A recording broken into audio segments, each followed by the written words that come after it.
Picture your body as this massive, sprawling stadium. And down there on the sidelines, there's a coach, and he is just screaming at the top of his lungs. We're gonna call him the sympathetic nervous system. And his voice? Well, his voice is a chemical called norepinephrine. And right now, this coach is absolutely relentless. He's screaming at your heart to run faster, to hit harder, to burn every single last drop of oxygen it has. He is pushing it to its absolute limit, a state of constant, grinding stress. That right there is sympathetic overdrive. Now here's the thing, you can't just fire the coach. If you try to do that, you die. You actually need him for survival. So, pharmacology comes up with this really elegant solution. We don't try to stop the screaming, no, we just give the heart earplugs. So today, we're not just talking about some drugs, we are going to map the very architecture of silence. To really understand this silence, we've got to zoom way, way in. We're talking about the ear at a cellular level. The whole blueprint for this is drawn on one specific molecule, the beta-adrenergic receptor. So think about it like this. Normally, when norepinephrine, that's our coach's voice, remember, when it hits this receptor, it's like a key sliding into a lock and turning it. Boom, a whole chain reaction kicks off inside the cell. But a beta blocker, that's what we call a competitive antagonist. It's a key that fits perfectly into the lock, but here's the trick, it doesn't turn. It just sits there, taking up space, physically blocking norepinephrine from ever getting in. And because that key never turns, the whole downstream process just stops, dead in its tracks. There's no signal, which means no production of this little messenger called CAMP, and that means no flood of calcium into the cell. And you have to know, in heart cells, calcium means contraction. So without that flood, the heart rate slows right down. That's negative chronotropy. And the force of each squeeze gets a little softer. That's negative inotropy. And just like that, the stadium finally goes quiet. Okay, but here's the deal. Not all earplugs are created equal. The history of these drugs is actually a pretty cool story of moving from just raw, brute power to some really refined precision. Let's take a look at the 3 different generations of these amazing tools. The whole evolution here is really all about getting better at targeting. First-generation drugs like Propranolol, think of them as a shotgun. They just blasted everything, blocking both the beta-1 receptors in the heart and the beta-2 receptors in the lungs. Then came the second generation, the snipers, like Metoprolol. These are cardioselective, meaning they mostly just target the heart. And finally, you get the third generation, the negotiators, like Carvedilol.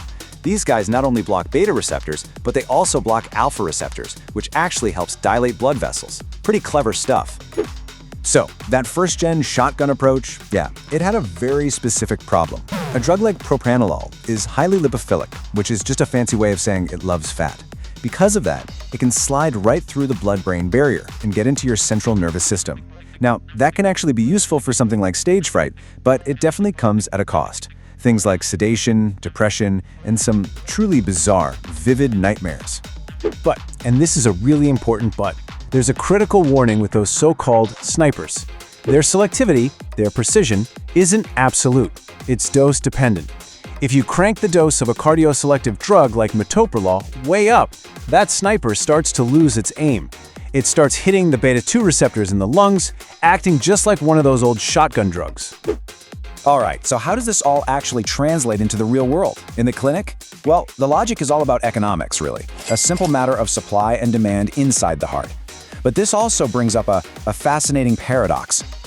In a condition like angina, you can think of the heart as being totally bankrupt. Its demand for oxygen is way, way bigger than its arteries can supply. Beta blockers are the perfect bailout package.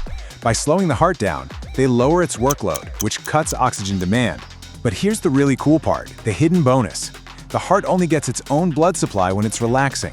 So by slowing the rate, we make that relaxation time longer, which actually increases the oxygen supply. It's a perfect win-win. But this is where we get to the big paradox. The one that honestly trips up almost everyone. In chronic heart failure, beta blockers are absolutely essential for survival. So the question is, why on earth would you use a drug that literally weakens the heart's pumping ability on a heart that is already failing? The answer is actually pretty simple, but it's also incredibly profound. We use them to shield the heart from chronic sympathetic toxicity. Because see, in the long run, our screaming coach, he's not just motivating, he becomes poisonous. The goal isn't just about managing today's workload, it's about protecting the heart from the toxicity of tomorrow. because that constant, chronic screaming from norepinephrine does two absolutely terrible things. First, it causes the actual muscle cells of the heart to change their shape for the worse, a process we call remodeling. And second, it actually tells those heart cells to die. It triggers a process called apoptosis. We give beta blockers to stop the heart from literally burning itself out. Okay, so this silence is powerful for sure, but it can also be dangerous. You have to understand the rules. There are specific situations where these drugs get really risky, and there is one absolute law that you can never, ever break. Let's look at the two big danger zones. First, for a patient with diabetes. When their blood sugar crashes, their body's alarm system, the palpitations, the tremors, that gets silenced by the beta blocker. It's like being a pilot flying a plane with all your warning lights disabled. You're flying blind. And for someone with asthma, blocking those beta-2 receptors in their lungs takes away the body's natural way of opening the airways, leaving them vulnerable to serious constriction. And that leads us to the final and by far the most critical rule of them all. This is the law of withdrawal. Think about it this way. If you wore earplugs for months, what would happen the moment you took them out? Every little sound would seem incredibly loud, right? Your hearing becomes more sensitive.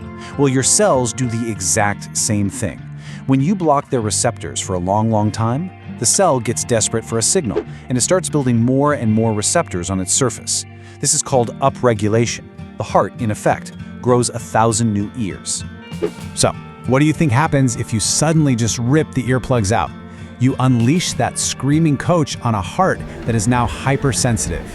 The result is a massive, catastrophic sympathetic storm.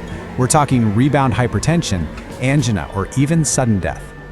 And this brings us to the single most crucial piece of advice, the one law that can never ever be broken.